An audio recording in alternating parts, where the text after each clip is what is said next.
यानंतर पाहूयात एक मोठी बातमी। लोकशाही मराठीच्या बातमीचा दणका पाहायला मिळतोय।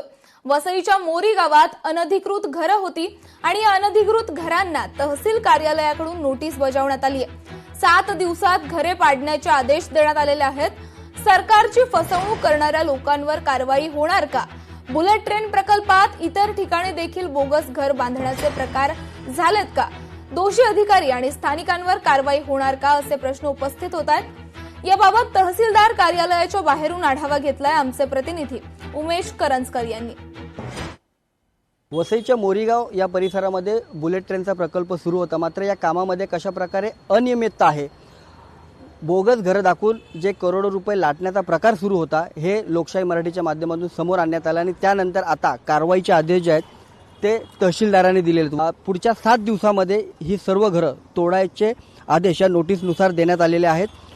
या 7 दिवसानंतर दुसरी नोटीस जी आहे ती या सर्व घर मालकांना जाईल, कारण या आजूबाजूच्या घरांमध्ये जर काही सामान असेल, काही महत्त्वाचं असेल तर ते काढून घेण्यासाठी ही नोटीस देण्यात आलेली आहे। मात्र या नोटीसनंतर आता पुन्हा एकदा प्रश्न उपस्थित तोच होतोय की अशा प्रकारे अनियमितता करून हे पैसे नेमके कोण बळकावत होतं। आणि आता लोकशाही मराठीच्या माध्यमातून ज्यावेळेस प्रश्न उपस्थित करण्यात आला त्यानंतर ही सगळी कारवाई जी आहे ती होताना पाहायला मिळते। मोरीगाव आणि या सगळ्या परिसरामध्ये असलेली जी ग्रुप ग्रामपंचायत ही नेमकी काय काम करत होती, कारण या सगळ्या घरांना मिळणारा जो त्यांचा टॅक्स आहे तो टॅक्स स्वरूपात घेत असताना ही अनधिकृत घरांना कशा प्रकारे परवानगी देण्यात आली हे देखील एक प्रश्नचिन्ह आहे। त्यामुळे ग्रामपंचायतीने योग्य काम केलं नाहीये का हा देखील प्रश्न उपस्थित होतोय। कोट्यावधी रुपये या सगळ्या बळकावण्याचा काम जे अधिकारी असतील किंवा मग या सगळ्या परिसरात राहणारे नागरिक असतील यांच्या संगमताने होत होतं, ते आता समोर येत असलं तरी पण हेच धाडस नेमकं कोण करत होतं?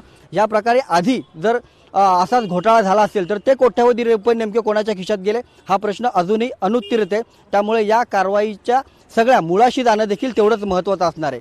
कॅमेरामॅन विनीत सोबत उमेश करंजकर, लोकशाही मराठी, मुंबई। लोकशाही मराठी ऐका, पहा, जागरूक रहा।